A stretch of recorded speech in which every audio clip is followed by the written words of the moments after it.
Hello everyone, welcome to future site. आज की video में हम अगेन एक बहुत ही इंपॉर्टेंट टॉपिक को कवर करेंगे, जो है हिस्टोरिकल एक्ट्स। वो सभी इंपॉर्टेंट एक्ट्स जो कि ईस्ट इंडिया कंपनी की गतिविधियों पर लगाम लगाने के लिए ब्रिटिश सरकार द्वारा लाए गए थे टाइम टू टाइम। ठीक है, जैसे कि रेगुलेटिंग एक्ट ऑफ 1773 हो गया, अमेंडिंग एक्ट ऑफ 1781 हो गया। तो ये सभी एक्ट्स एग्जाम्स के लिए बहुत ही इंपॉर्टेंट है और बार बार यहाँ से क्वेश्चन आते रहते हैं, इसलिए हम इसको एक कंपेरेटिव टेबल की हेल्प से समझेंगे। यहाँ पे मैंने एक कंपेरेटिव टेबल बनाई है जिससे इन सभी एक्ट्स में कंपैरिजन करना थोड़ा सा इजी हो जाएगा। तो चलिए वीडियो को शुरू करते हैं। तो पहले हम थोड़ा सा ओवरव्यू ले लेते हैं। ये सभी इंपॉर्टेंट एक्ट्स जो हम कवर करेंगे वो 1773 के रेगुलेटिंग एक्ट से इनकी शुरुआत हुई थी और 1947 तक जब इंडिपेंडेंस ऑफ इंडिया एक्ट आया था तो ये अंतिम था इनकी सीरीज में। तो 1773 में सेंट्रलाइज्ड एडमिनिस्ट्रेशन की नींव रखी गई, मतलब ब्रिटिश गवर्नमेंट ने यहाँ पे सेंट्रलाइज्ड एडमिनिस्ट्रेशन की नींव रखी, जिसमें सबसे इंपॉर्टेंट प्रोविजन क्या था कि जो गवर्नर ऑफ बंगाल था उसको अब गवर्नर जनरल ऑफ बंगाल कहा जाने लगा और जो कि मद्रास और जो बॉम्बे प्रेसिडेंसी है उसके गवर्नर्स इसके सबॉर्डिनेट हो गए। और दूसरा, ये सेंट्रलाइज्ड एडमिनिस्ट्रेशन 1833 के चार्टर एक्ट जब लाया गया था तो ये अपने क्लाइमेक्स पर पहुंच गया था।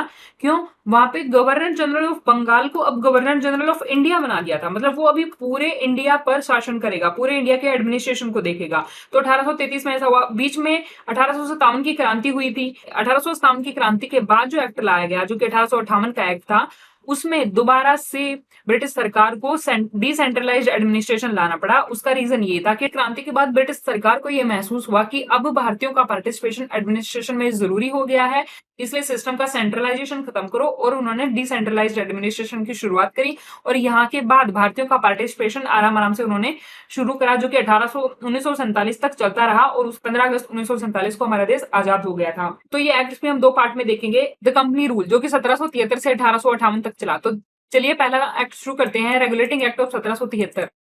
सबसे पहले देखेंगे कि वाई दिस एक्ट, इस एक्ट को क्यों लाया गया। ये पहला स्टेप था कंट्रोल और रेगुलेट करने के लिए ब्रिटिश ईस्ट इंडिया कंपनी के अफेयर्स को। It recognised for the first time the political and administrative functions of the company. पहली बार ब्रिटिश ईस्ट इंडिया कंपनी के पॉलिटिकल और जो उसके राजनीतिक और जो उसके प्रशासनिक फंक्शन थे उनको पहली बार रिकॉग्नाइज करा गया कि ये पॉलिटिकल फंक्शंस है कंपनी के और ये एडमिनिस्ट्रेटिव फंक्शंस हैं। It led the foundations of central administration in India. जैसा मैंने अभी बताया कि सेंट्रलाइज्ड एडमिनिस्ट्रेशन की शुरुआत थी, जिसमें गवर्नर ऑफ बंगाल को क्या बना दिया गया, अब गवर्नर जनरल ऑफ बंगाल बना दिया गया। ठीक है। Prohibition on east India company, इसके साथ ही ईस्ट इंडिया कंपनी पर कुछ प्रतिबंध भी लगाए गए, जिसमें पहला ये था engaging in any private trade, की कंपनी अब किसी प्राइवेट ट्रेड में एंगेज नहीं होगी। एक्सेप्टिंग प्रेजेंट्स और ब्राइब्स फ्रॉम द नेटिव्स, वो भारतीयों से ना तो कोई उपहार ले सकते हैं और ना ही कोई वो ब्राइब ले सकते हैं। बंगाल का गवर्नर था वो अब क्या हो गया था, गवर्नर जनरल ऑफ बंगाल हो गया था। And created an executive council of four members to assist him, और जो ये बंगाल का गवर्नर जनरल था इसकी हेल्प करने के लिए एक 4 मेंबर की एग्जीक्यूटिव काउंसिल का गठन करा गया। ये ठीक उसी तरह था जैसे कि आज के टाइम पे काउंसिल ऑफ मिनिस्टर होती है। ऐसा पहला गवर्नर जनरल किसको बनाया गया, लॉर्ड वॉरेन हेस्टिंग्स को। और जो बॉम्बे और मद्रास प्रेसिडेंसी थी अब वो गवर्नर जनरल ऑफ बंगाल के अधीन हो गई थी। मतलब धीरे धीरे क्या हो रहा था, एडमिनिस्ट्रेशन सेंट्रलाइज होता जा रहा था।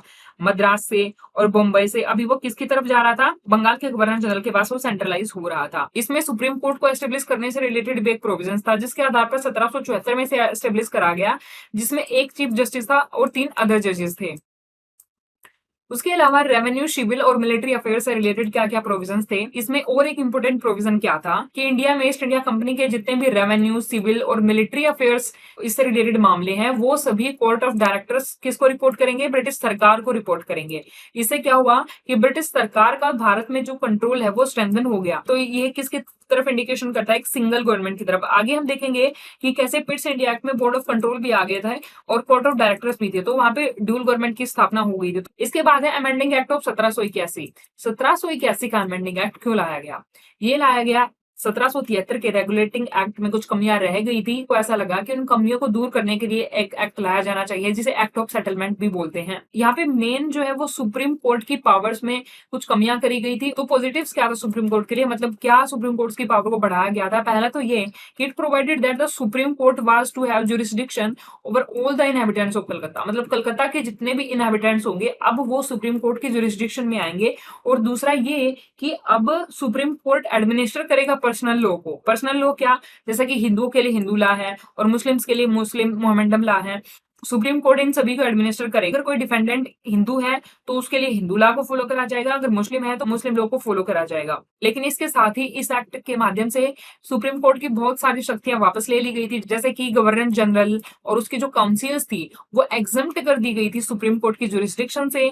अगर गवर्नर जनरल या फिर उसकी काउंसिल या फिर सर्वेंट्स ऑफ द कंपनी के कोई भी सर्वेंट्स अगर अपनी ऑफिशियल कैपेसिटी में अगर वो कोई काम करते हैं तो वो एग्जम्प्ट होंगे, मतलब सुप्रीम कोर्ट के दायरे में वो लोग नहीं आएंगे। It excluded the revenue matters and the matters arising in the collection of revenue. अगर रेवेन्यू को कलेक्ट करने से रिलेटेड कोई मामला है या फिर कोई भी अदर मैटर्स रेवेन्यू से रिलेटेड, तो वो सभी भी एक्सक्लूड कर दिए गए सुप्रीम कोर्ट की जुरिस्डिक्शन से। और अगर कोई व्यक्ति प्रोविंशियल कोर्ट के डिसीजन से सेटिस्फाइड नहीं है तो वो सुप्रीम कोर्ट में अपील नहीं कर सकता, बल्कि गवर्नर जनरल इन काउंसिल के पास उसको जाना पड़ेगा, not to the supreme court. जैसे आज के टाइम पे क्या होता है कि अगर कोई हाई कोर्ट के डिसीजन से या फिर डिस्ट्रिक्ट कोर्ट के डिसीजन से अगर कोई सेटिस्फाई नहीं होता है तो वो क्या करते हैं, सुप्रीम कोर्ट में अपील करते हैं। लेकिन उस टाइम पे सुप्रीम कोर्ट के पास ये पावर नहीं थी। अगर कोई प्रोविंशियल कोर्ट के डिसीजन से सेटिस्फाई नहीं है तो वो गवर्नर जनरल इन काउंसिल के पास जाए, ना कि सुप्रीम कोर्ट के पास जाए। It empower the governor general in council to frame regulations for the provincial courts और काउंसिल्स। और साथ ही यही जो गवर्नर जनरल इन काउंसिल है वो इन प्रोविंशियल कोर्ट से रिलेटेड और इनकी काउंसिल से रिलेटेड रेगुलेशंस भी बना सकती है। तो कुल मिलाकर जो 1781 का अमेंडिंग एक्ट था उससे सुप्रीम कोर्ट की पावर्स पर नेगेटिव इंपैक्ट पड़ा था। 1784 का पिट्स इंडिया एक्ट, इसमें क्या हुआ कि जो भी टेरिटरीज इंडिया में कंपनी ने ऑक्यूपाई कर ली थी, अब उनको कंपनीज टेरिटरीज इन इंडिया ना बोलकर अब उनको ब्रिटिश पोजेशंस इन इंडिया बोला गया। So the British government was given supreme control over the companies affairs and it's administration in India. और इस तरह से ब्रिटिश गवर्नमेंट को अब सुप्रीम कंट्रोल मिल गया था। तो 1784 के एक्ट में ना तो बंगाल के गवर्नर जनरल से रिलेटेड कोई प्रोविजन था, ना ही कोई इंस्टीट्यूशन की स्थापना करी गई थी, ना भारतीयों का कोई पार्टिसिपेशन था, और ना ही जो बॉम्बे और मद्रास प्रेसिडेंसी है उसके गवर्नर्स की शक्तियों में कोई चेंज था। तो यहाँ पे रेवेन्यू मिलिट्री और जो सिविल अफेयर्स है उनसे रिलेटेड प्रोविजंस देख लेते हैं। इसमें अब यहाँ पे कंपनी के कमर्शियल और पॉलिटिकल फंक्शंस को अलग कर दिया था। वहां पे 1773 के एक्ट में क्या किया था कि ब्रिटिश ईस्ट इंडिया कंपनी के जो पॉलिटिकल फंक्शंस थे और जो एडमिनिस्ट्रेटिव फंक्शंस थे उनको अलग कर दिया। 1784 में क्या करा कि कमर्शियल और पॉलिटिकल फंक्शंस को अलग कर दिया। वहां पे सिंगल गवर्नमेंट थी और यहाँ पे क्या आ गई, डबल गवर्नमेंट। कैसे आई देखते हैं, क्योंकि जो भी कमर्शियल अफेयर्स थे, ये जो कमर्शियल अफेयर्स थे अब उनको कौन मैनेज करेगा, कोर्ट ऑफ डायरेक्टर्स। और जो पॉलिटिकल अफेयर्स हैं उनको मैनेज करने के लिए एक नई बॉडी की स्थापना करी गई जिसका नाम था बोर्ड ऑफ कंट्रोल। जो ये बोर्ड ऑफ कंट्रोल था ये सुपरवाइज और डायरेक्ट करेगा किसको, कंपनी के जितने भी सिविल, मिलिट्री और रेवेन्यू से रिलेटेड मामले हैं उन सभी को बोर्ड ऑफ कंट्रोल देखेगा, और कोर्ट ऑफ डायरेक्टर सिर्फ कमर्शियल अफेयर्स को संभालेंगे। 1786 का जब एक्ट आया था तो बंगाल के गवर्नर जनरल थे लॉर्ड कॉर्नवालिस। तो लॉर्ड कॉर्नवालिस अपने टाइम पे एक मिलिट्री ऑफिसर रह चुके थे, तो ये एक बहुत ही स्ट्रिक्ट किस्म के व्यक्ति थे। तो उन्होंने कहा कि मैं बंगाल का गवर्नर जनरल तभी बनूंगा जब मेरी शर्तें मान ली जाएंगी, और उनकी 2 शर्तें थी। तो इन शर्तों को पूरा करने के लिए ही ये 1786 का एक्ट लाया गया था, जिसमें कि इन दोनों शर्तों से रिलेटेड प्रोविजंस थे। वो क्या क्या थे, देखो हमने पहले क्या देखा कि गवर्नर जनरल ऑफ बंगाल था और उसको असिस्ट करने के लिए 4 मेंबर्स की काउंसिल थी। तो जब ये कॉर्नवालिस आया तो उसने कहा कि मुझे पावर होनी चाहिए इस काउंसिल के मेंबर्स अगर कोई डिसीजन लेते हैं उनको ओवरराइड करने की, इन स्पेशल केसेस, कि कुछ केसेस में मैं इस काउंसिल के डिसीजंस को भी ओवरराइड कर सकता हूं, ऐसी मुझे पावर चाहिए। दूसरा ये कि मुझे कमांडर इन चीफ बनाया जाएगा। तो ये दोनों ही डिमांड उन्होंने रखी थी और इन दोनों को पूरा करने के लिए ही ये 1786 का एक्ट लाया गया था। चार्टर एक्ट ऑफ 1793, इस टाइम पे सर जॉन शोर बंगाल के गवर्नर जनरल थे। 1793 के चार्टर एक्ट ने क्या करा, it extended the trade monopoly of the company in India for another period of 20 years. Company की ट्रेड मोनोपोली को अगले 20 सालों तक के लिए इस एक्ट ने एक्सटेंड कर दिया। उसके अलावा यहाँ पे क्या प्रोविजंस थे, अब जो बंगाल का गवर्नर जनरल था उसको और ज्यादा पावर दे दी गई, किसके कंपैरिजन में, बॉम्बे और मद्रास प्रेसिडेंसी के गवर्नर्स के कंपैरिजन में।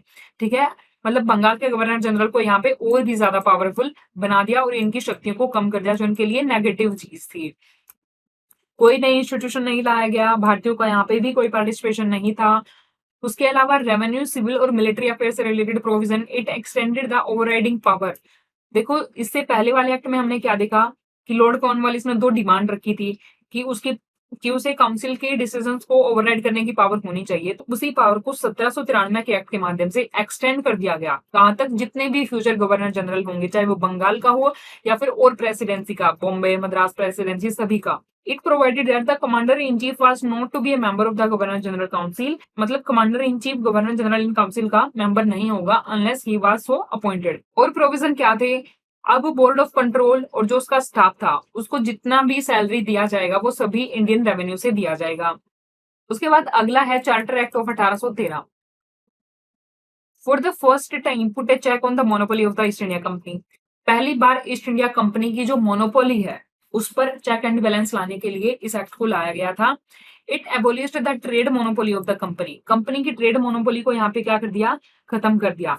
1813 के चार्टर एक्ट के बाद क्या हुआ कि अब ना केवल ईस्ट इंडिया कंपनी बल्कि जितने भी ब्रिटिश मर्चेंट्स हैं सभी को राइट दे दिया गया इंडिया में ट्रेड करने के लिए। लेकिन दो एक्सेप्शन थे कि अगर चाय में ट्रेड करना है या फिर चाइना के साथ ट्रेड करना है तो उसमें सिर्फ ईस्ट इंडिया कंपनी को ही एक्सक्लूसिव राइट थे, और सभी जगह पे कंपनी के जो भी मोनोपोली राइट्स थे वो इस एक्ट के माध्यम से अबोलिश कर दिए गए।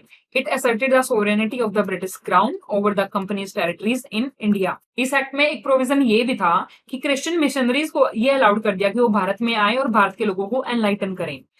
It also provided for the spread of western education. Western education को स्प्रेड करने के लिए भी यहाँ पे प्रोविजंस थे। रेवेन्यू, सिविल और मिलिट्री अफेयर से रिलेटेड क्या प्रोविजंस थे? इस एक्ट के बाद जो लोकल गवर्नमेंट्स थी उसको भी टैक्स इंपोज करने के का राइट दे दिया गया, और अगर लोग टैक्स नहीं देते हैं तो इन्हें ये राइट दे दिया गया कि वे उन लोगों को पनिश भी कर सकते हैं। अगला है 1833 का चार्टर एक्ट, जो कि सेंट्रलाइजेशन की तरफ एक फाइनल स्टेप था। The act created for the first time a government of India. जैसा हमने पहले देखा था कि अब क्या हुआ, जब बंगाल का गवर्नर जनरल था वो अब सिर्फ बंगाल का गवर्नर जनरल नहीं रहा, वो गवर्नर जनरल ऑफ इंडिया बन गया। और ऐसे पहले गवर्नर जनरल ऑफ इंडिया कौन थे? लॉर्ड विलियम बेंटिक थे।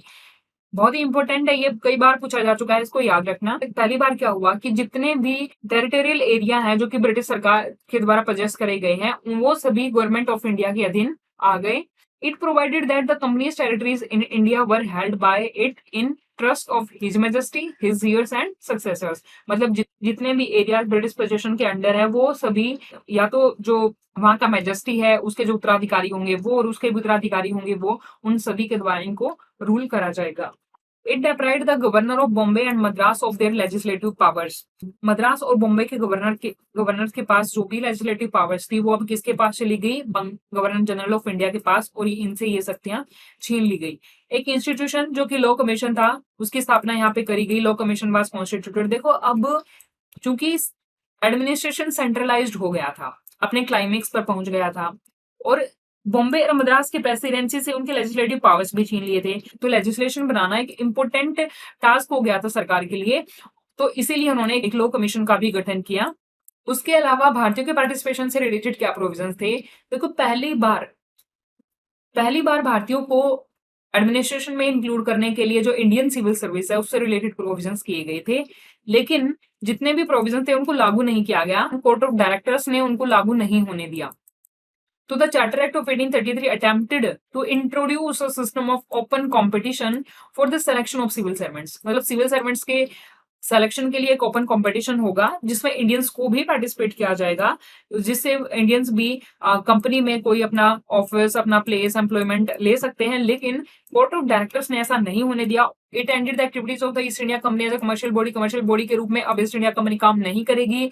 वो प्योरली एक एडमिनिस्ट्रेटिव बॉडी अब रह गई थी, और जितने भी सिविल और मिलिट्री अफेयर से रिलेटेड मामले हैं वो गवर्नर जनरल ऑफ इंडिया देखेगा, और साथ ही लेजिस्लेटिव पावर्स को भी एक्सक्लूसिवली किसको दे दिया गया? गवर्नर जनरल ऑफ इंडिया को। और 1833 के चार्टर एक्ट से पहले जितने भी कानून बनाए गए थे उनको क्या बोला जाता था? रेगुलेशंस।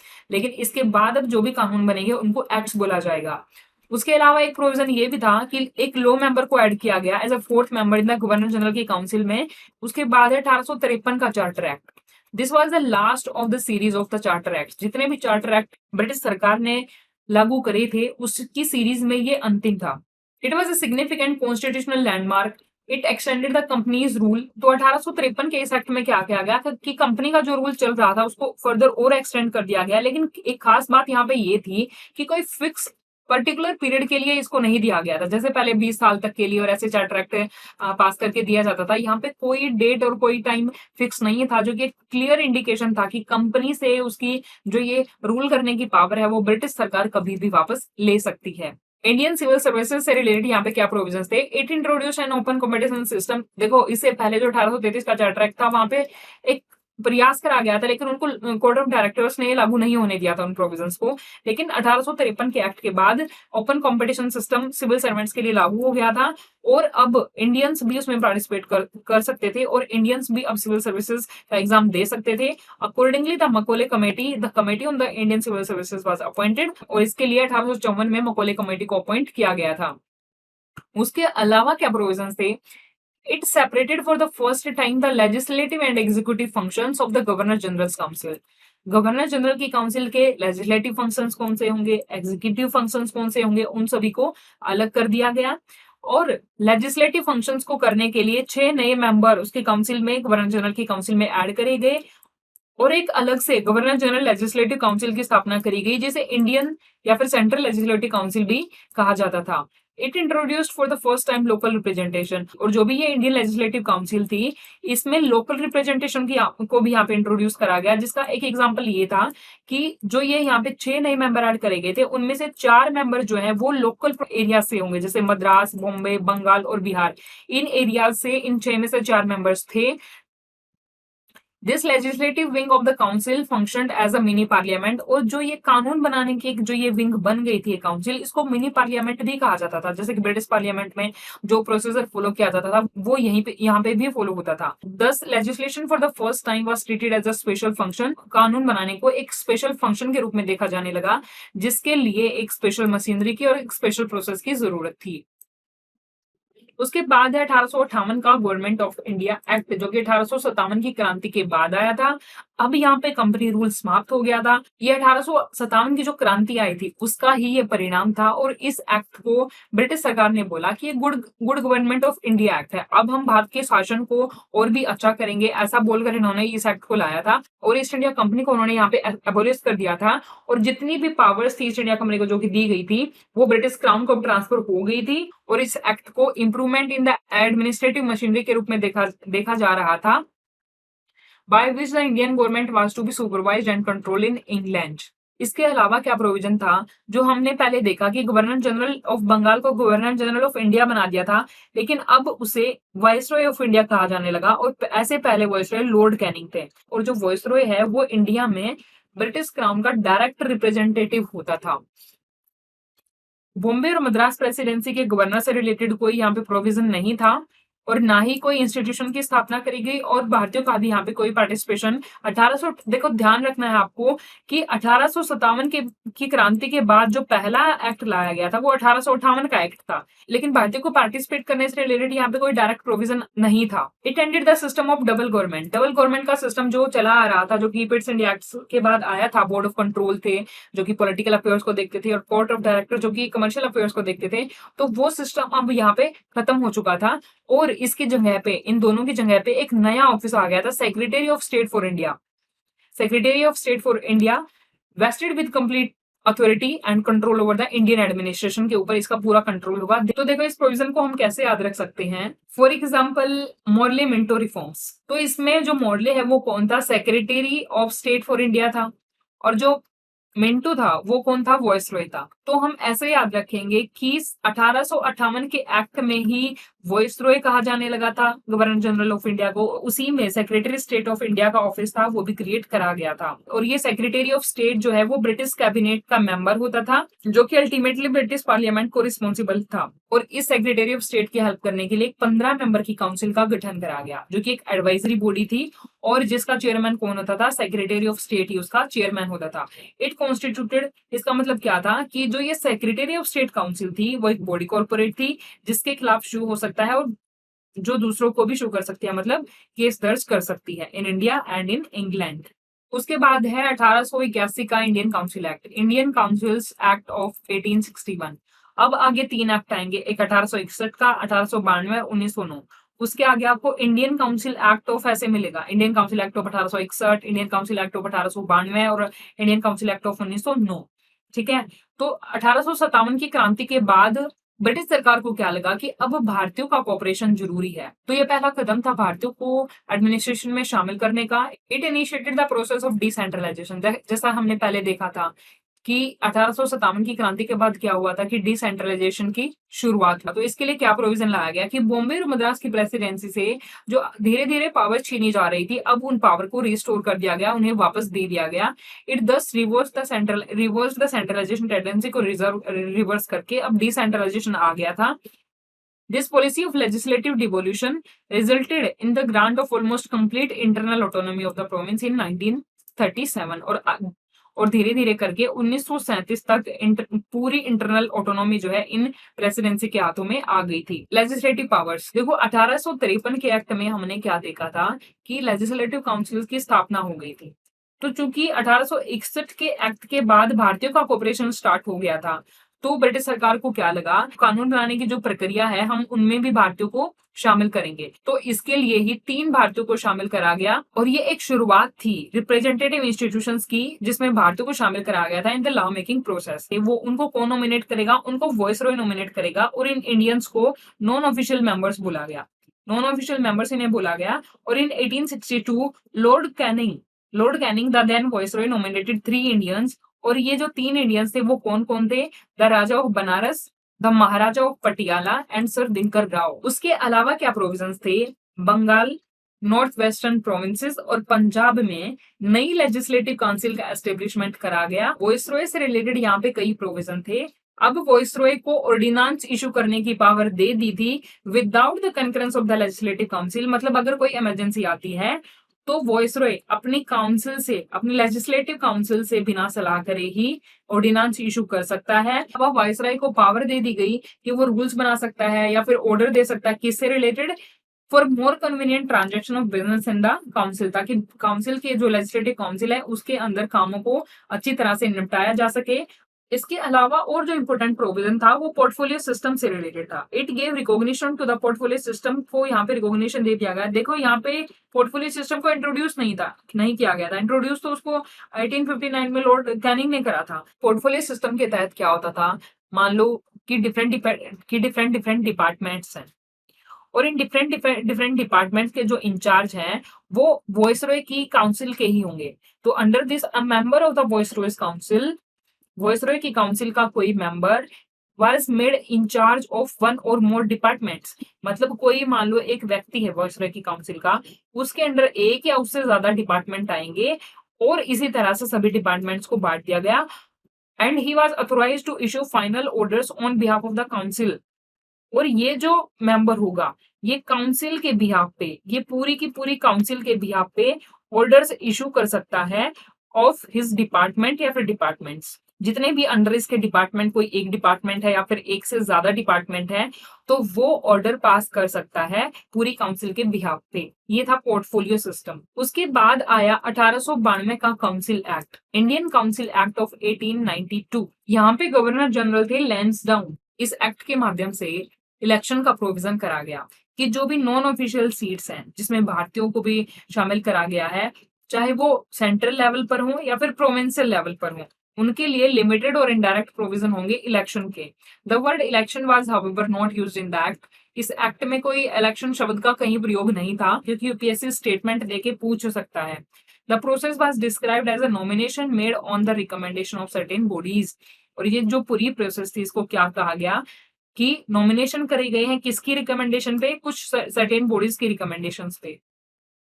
उसके अलावा इंडियंस के पार्टिसिपेशन से रिलेटेड क्या प्रोविजन थे, जो लेजिस्लेटिव काउंसिल थी उसमें भारतीयों की संख्या और बढ़ा दी गई। It increase the number of additional या फिर जिनको नॉन ऑफिशियल मेंबर भी बोला जाता था in the central as well as provincial legislative councils. But लेकिन जो ऑफिशियल मेंबर्स थे उनकी मेजोरिटी को यहाँ पे मेंटेन करा गया। मतलब अगर पूरी, जैसे कि ये काउंसिल है, मतलब पूरी काउंसिल के मेंबर्स में जो ऑफिशियल मेंबर होंगे, मतलब जो ब्रिटिश सरकार के जो मेंबर्स होंगे उनकी मेजोरिटी होगी और नॉन ऑफिशियल मेंबर्स कम संख्या में होंगे, मतलब वो माइनॉरिटी में होंगे। It increase the functions of the legislative councils and gave them the powers. Legislative councils के फंक्शंस को यहाँ पे इंक्रीज कर दिया गया for example discussing the annual budget, वो एनुअल बजट को डिस्कस कर सकते थे अब, and addressing questions to the executive, और एग्जीक्यूटिव के सामने वो क्वेश्चंस रख सकते थे। It provided for the nomination of some non official members. यहाँ पे हमने ये देखा था कि नॉन ऑफिशियल मेंबर्स आए और उनको कैसे नॉमिनेट करा गया। जैसे कि अगर सेंट्रल के लेवल पे सेंट्रल लेजिस्लेटिव काउंसिल थी और प्रोविंसेस में प्रोविंशियल लेजिस्लेटिव काउंसिल थी, जो सेंटर में जो तो सेंट्रल लेवल पर जो नॉन ऑफिशियल मेंबर्स थे उनको कौन नॉमिनेट करेगा, उनको वॉइसरॉय नॉमिनेट करता था। किसकी रिकमेंडेशन पर? On the recommendation of the provincial legislative councils, मतलब ये जितनी भी प्रोविंशियल लेजिस्लेटिव काउंसिल थी वो, plus Bengal chamber of commerce, और बंगाल चैम्बर ऑफ कॉमर्स की रिकमेंडेशन पर। उसके अलावा अगर प्रोविंशियल लेजिस्लेटिव काउंसिल्स में इन नॉन ऑफिशियल मेंबर्स को नियुक्त करना था तो कौन रिकमेंड करता था? इसकी रिकमेंडेशन देते थे डिस्ट्रिक्ट बोर्ड्स, म्यूनिसिपैलिटीज, यूनिवर्सिटीज और ट्रेड एसोसिएशन। ये लोग इन प्रेसिडेंसी के गवर्नर्स को रिकमेंडेशन देते थे और गवर्नर फिर इन नॉन ऑफिशियल मेंबर्स की नियुक्ति करता था। तो देखो दोनों ही लेवल पर अलग थे। सेंट्रल लेजिस्लेटिव काउंसिल्स में को सेंट्रल लेजिस्लेटिव काउंसिल के नॉन ऑफिशियल मेंबर्स को वॉइसरॉय अपॉइंट करता था और प्रोविंशियल लेजिस्लेटिव काउंसिल के नॉन ऑफिशियल मेंबर्स को गवर्नर, और रिकमेंडेशन इनके अलग अलग। सेंट्रल वाले के लिए ये जितनी भी प्रोविंशियल लेजिस्लेटिव काउंसिल्स थी इन सभी की भी रिकमेंडेशन ली जाती थी। उसके बाद है 1919 का इंडियन काउंसिल एक्ट, जिसको मोर्ले मिंटो रिफॉर्म्स भी बोलते हैं। Morley secretary of state for India थे और मिंटो वाइसरॉय ऑफ इंडिया थे। इसमें पहली बार सेपरेट इलेक्टोरेट को इंट्रोड्यूस करा गया, इसलिए मिंटो को फादर ऑफ सेपरेट इलेक्टोरेट भी बोला जाता है। इसमें पहली बार मुस्लिम्स को कम्युनल रिप्रेजेंटेशन दी गई थी। इसका मतलब क्या था कि जितने भी मुस्लिम मेंबर्स हैं उनकी नियुक्ति मुस्लिम लोग ही करेंगे। It also provided for the separate representation of chamber of commerce, presidency corporations, universities और जमींदार। इनके केस में भी सेपरेट इलेक्टोरेट को लागू करा गया। Thus, the act legalized communalism, and Lord Minto came to be known as the father of the communal electorate. तो यहाँ पे बंगाल का गवर्नर जनरल से रिलेटेड, मद्रास और बॉम्बे प्रेसिडेंसी के गवर्नर्स या फिर कोई इंस्टीट्यूशन की स्थापना, कोई प्रोविजन इनसे रिलेटेड यहाँ पे नहीं था। भारतीयों का पार्टिसिपेशन जैसा हमने देखा कि साल दर साल इंक्रीज हो रहा था, तो यहाँ पे इंडियंस को और ज्यादा लेजिस्लेटिव पावर्स दे देगी। देखो इस एक्ट में ना केवल लेजिस्लेटिव बल्कि एग्जीक्यूटिव पावर्स भी दी गई थी इंडियंस को। तो 1919 के एक्ट में बहुत लेजिस्लेटिव पावर्स भी और एग्जीक्यूटिव पावर्स भी, पहली बार एग्जीक्यूटिव पावर्स भारतीयों को दी गई थी। लेजिस्लेटिव पावर्स में क्या था कि जो भी सदस्यों की संख्या बढ़ रही थी वो यहाँ पे और ज्यादा इंक्रीज कर दी गई। अब 16 से 60 इनकी संख्या होगी। The number of members in the central legislative council was raised from 16 to 60।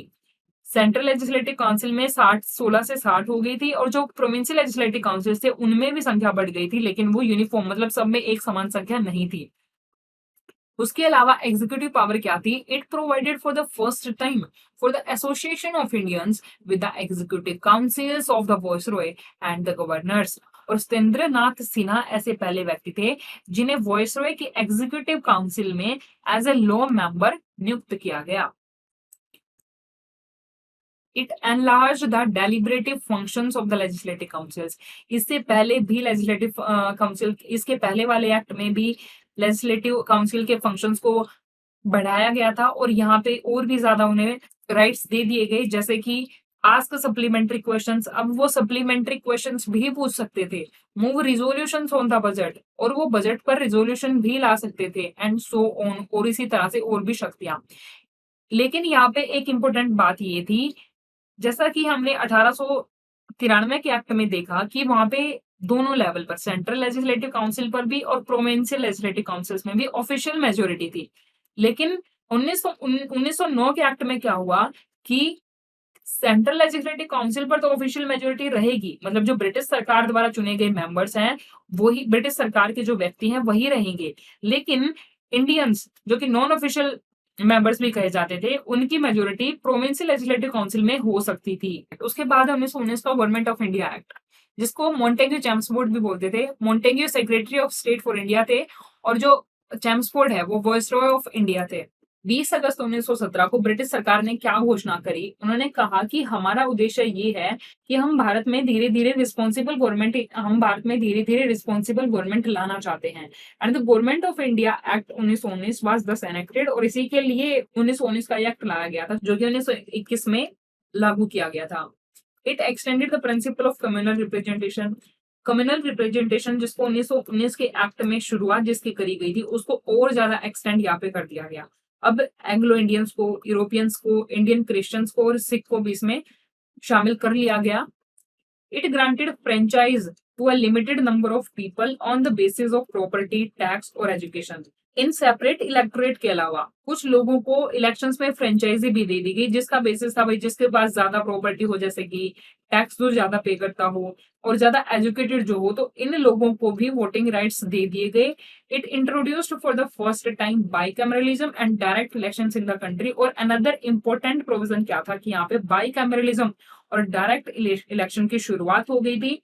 Bicameralism का मतलब क्या है? बाइकैमरलिज्म का मतलब ये है कि जैसे कि इंडियन जो लेजिस्लेटिव काउंसिल थी, उसको अब बाइकैमरल लेजिस्लेचर बोला गया, और उसके अंडर में दो हाउस थे, एक तो upper house council of states और दूसरा लोअर हाउस लेजिस्लेटिव असेंबली। जैसे कि अब हमारे पार्लियामेंट में दो हाउस होते हैं आज के टाइम पे, राज्यसभा और लोकसभा। तो ये एक बाइकैमरल सिस्टम इसको बोलेंगे।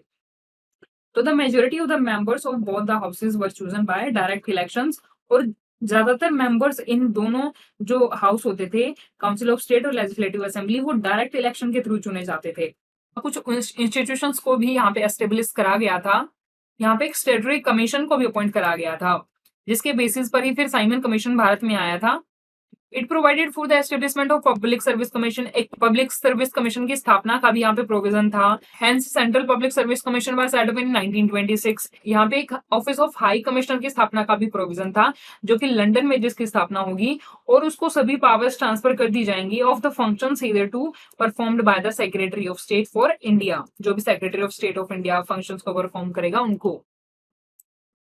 और एग्जीक्यूटिव पावर्स को और इंक्रीज कर दिया गया। It required that the 3 of the 6 members of the Viceroy's councils, executive council ना कि legislative, other than the commander in chief were to be Indian.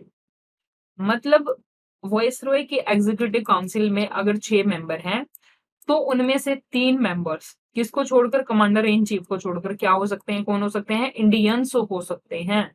और प्रोविजंस क्या किए गए? It relaxed the central control over the provinces. मतलब centre का provinces पर जो कंट्रोल था, उसको यहाँ पे कम करा गया। उसके लिए क्या करा कि जो सेंट्रल सब्जेक्ट्स और प्रोविंशियल सब्जेक्ट हैं, उनको अलग अलग कर दिया गया। The central and provincial legislatures were authorised to make law on their respective list. मतलब जो सेंटर की लिस्ट होगी, उस पर सेंट्रल सब्जेक्ट्स होंगे उन पर सेंटर कानून बनाएगी, और जो प्रोविंशियल सब्जेक्ट्स होंगे उन पर प्रोविंशियल जो गवर्नमेंट है वो कानून बनाएंगी। However the structure of the government continue to be centralised and unity. जैसे कि यहाँ पे जैसे कि सेंट्रल सब्जेक्ट्स पर कौन कानून बनाएगी? Central legislature. और प्रोविंशियल सब्जेक्ट्स पर प्रोविंशियल लेजिस्लेचर कानून बनाएगी। प्रोविंशियल सब्जेक्ट को भी फर्दर 2 पार्ट में, ट्रांसफर सब्जेक्ट्स और रिजर्व सब्जेक्ट्स में बांट दिया गया। ट्रांसफर सब्जेक्ट्स पर गवर्नर डिसीजन ले सकता था, गवर्नर इनको एडमिनिस्टर कर सकता था with the aid of ministers, minister की हेल्प से, जो किसके प्रति responsible to the legislative council.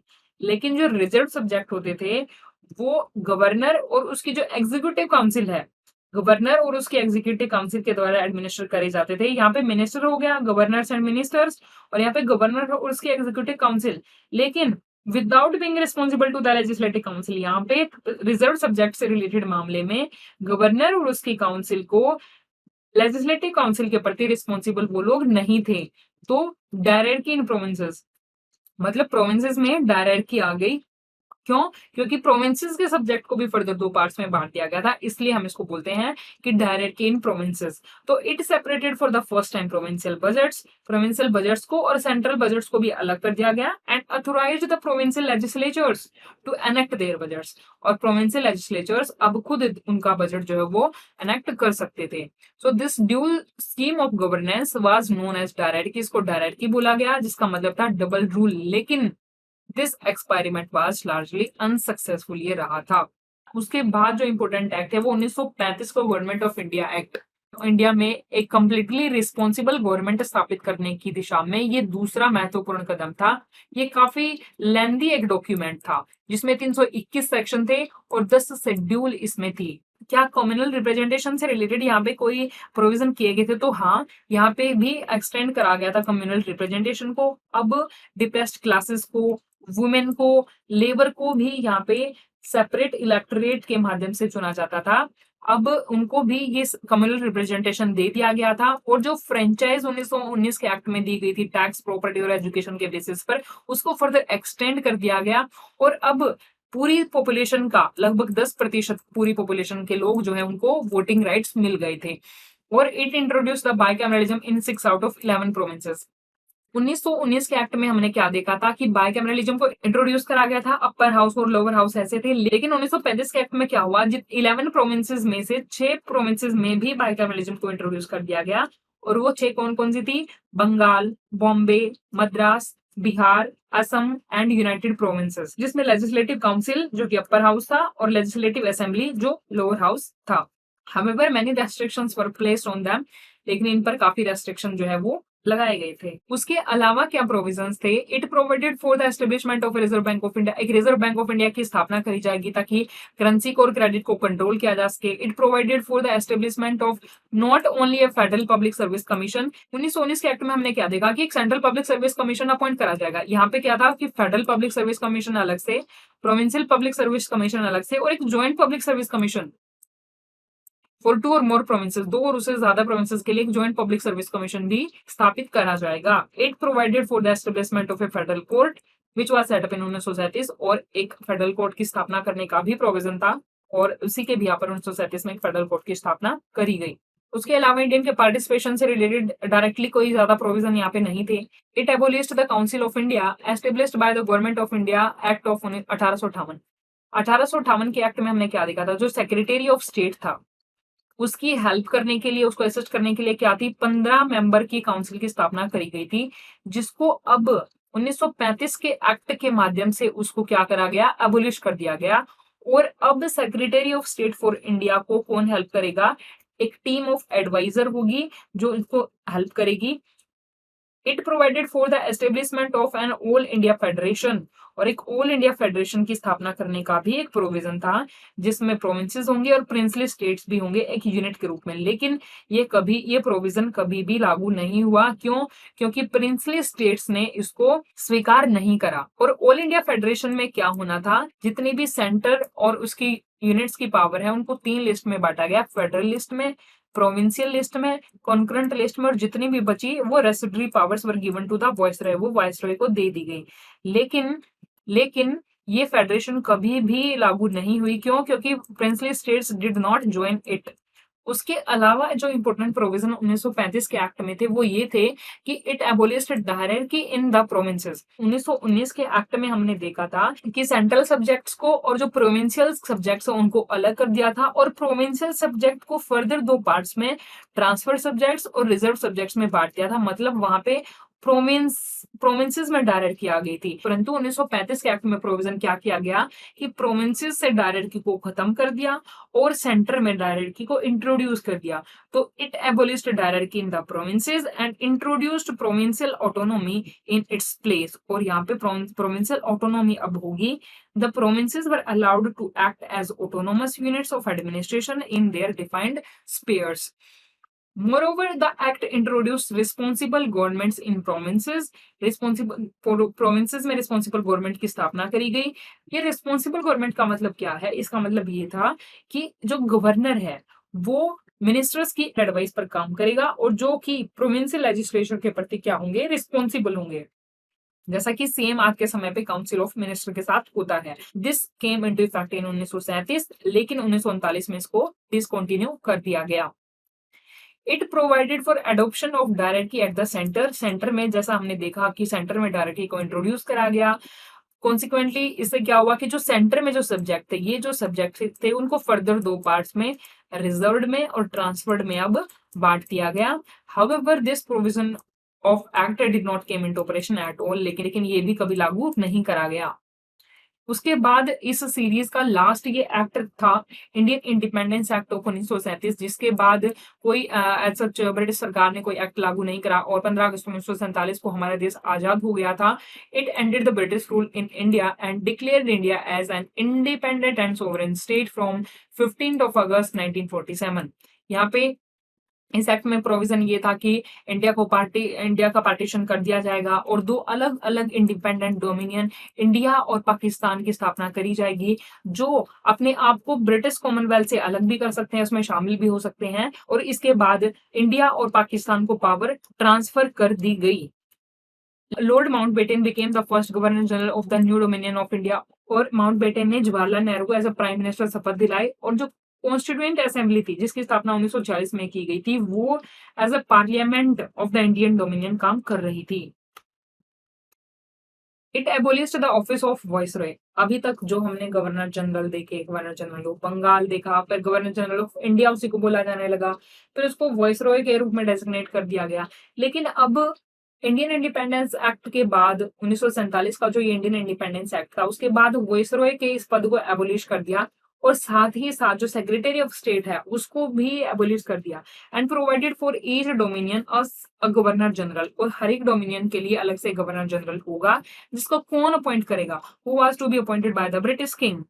लेकिन किसके एडवाइस पर? On the advice of the dominion cabinet. जो भी डोमिनियन होंगे, चाहे वो इंडिया है, पाकिस्तान है, उसके डोमिनियंस की कैबिनेट की एडवाइस पर इनको नियुक्त करा जाएगा। और भारत में ऐसे कौन गवर्नर जनरल थे of independent India? Lord Mountbatten. It proclaimed the lapse of British paramountcy over the Indian princely states and treaty relations with tribal areas from 15 August 1947। जो भी प्रिंसली स्टेट्स थे उनसे भी जो ब्रिटिश पैरामाउंसी थी वो समाप्त हो चुकी थी और it granted freedom to Indian princely states को अब स्वतंत्रता मिल गई थी कि वो चाहे तो वो इंडिया को ज्वाइन करें या पाकिस्तान को ज्वाइन करें या फिर रिमेन इंडिपेंडेंट या फिर वो अलग से भी रह सकते हैं।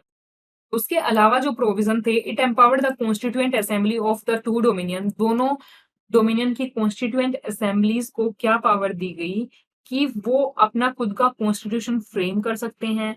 कोई भी ऐसा एक्ट जो ब्रिटिश पार्लियामेंट द्वारा लाया गया था उसको वो रिपील कर सकते हैं। इसमें खुद में इंडियन इंडिपेंडेंस एक्ट भी है, वो चाहें तो इंडियन इंडिपेंडेंस एक्ट 1947 को भी रिपील कर सकते हैं। To legislate for their respective territories till the new constitution were drafted and enforced. और जब तक नया संविधान नहीं बन जाता है तो दोनों ही डोमिनियन इंडिया और पाकिस्तान अपने टेरिटरीज को लेजिस्लेट करने के लिए कानून बना सकते हैं। No act of British parliament. और 15 अगस्त 1947 के बाद अगर ब्रिटिश पार्लियामेंट कोई एक्ट पास करती है तो वो तब तक लागू नहीं होगा जब तक law of legislature of the dominion के द्वारा उसको पास नहीं कर दिया जाता है। और 1947 के एक्ट में क्या प्रोविजन थे? Secretary of state for India के ऑफिस को अबोलिश कर दिया गया और ये जो पावर्स थी वो किसको ट्रांसफर कर दी? Secretary of state for commonwealth affairs को। It provided for the governance of each of the dominions and the provinces by the government of India act of 1935। दोनों डोमिनियन है इंडिया और पाकिस्तान और जो भी प्रोविंसेस हैं वो सभी खुद को गवर्नमेंट ऑफ इंडिया एक्ट 1935 इनके रूल्स को लागू कर सकते हैं जब तक नया कॉन्स्टिट्यूशन फ्रेम नहीं हो जाता है। The dominions were however authorised to make modifications in the act. Again dominions को ये राइट दिया गया कि वो इन एक्ट्स में मॉडिफिकेशन कर सकते हैं। It deprived the British monarch of his right to veto bills और ask for reservation of certain bills for his approval. अब तक ब्रिटिश मोनार्क के पास जो राइट था, जैसे कि आज के प्रेसिडेंट के पास जो राइट है कि वो वीटो कर सकते हैं बिल को या फिर अपने पास वो रख सकते हैं, तो उन राइट से ब्रिटिश मोनार्क को डेप्राइव कर दिया गया। लेकिन ये राइट जो है वो गवर्नर जनरल के पास रिजर्व कर दिए गए और उसके साथ ही जो power to assent to any bill है कि किसी बिल पर अपनी सहमति दे या ना दे, वो भी गवर्नर जनरल के पास वो राइट था in the name of his majesty. It designated the Governor General of India and the provincial governors as constitutional या nominal heads of the states। जैसा कि आज के टाइम पे क्या होता है कि प्रेसिडेंट नॉमिनल हेड होते हैं, उसी तरह से इस एक्ट में 1947 के इस एक्ट में गवर्नर जनरल ऑफ इंडिया को कॉन्स्टिट्यूशनल या फिर नॉमिनल हेड बोला जाने लगा। They were made to act on the advice of the respective council of ministers in all matters। और respective council of ministers जो भी होंगे उनकी वो एड एंड एडवाइस पर काम करेंगे। It drop the title of emperor of India. मतलब किंग ऑफ इंग्लैंड को जो एक रॉयल टाइटल मिला था कि उसको एम्परर ऑफ इंडिया बोला जाएगा। उस टाइटल को अब ड्रॉप कर लिया गया और जो भी सिविल सर्विसेज की अपॉइंटमेंट होती थी और या फिर secretary of state for India के द्वारा जो भी पोस्ट को रिजर्व करा जाता था, उस सिस्टम को अब डिसकंटिन्यू कर दिया गया। The members of the civil services appointed before 15 August 1947, मतलब 15 अगस्त 1947 से पहले जो भी सिविल सर्विसेज अपॉइंट कर दिए गए थे, वो अभी कंटिन्यू करेंगे टू एंजॉय ऑल बेनिफिट्स। उन्हें सभी बेनिफिट्स, सभी उन्हें लाभ मिलेंगे that they were entitled to till that time. तो आज के लिए इतना ही।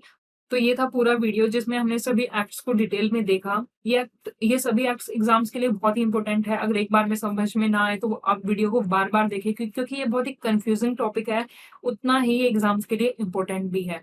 अगर आप इसी तरह की और वीडियो चाहते हैं तो प्लीज हमारे चैनल को सब्सक्राइब करें, वीडियो को लाइक करें, दोस्तों के साथ शेयर करें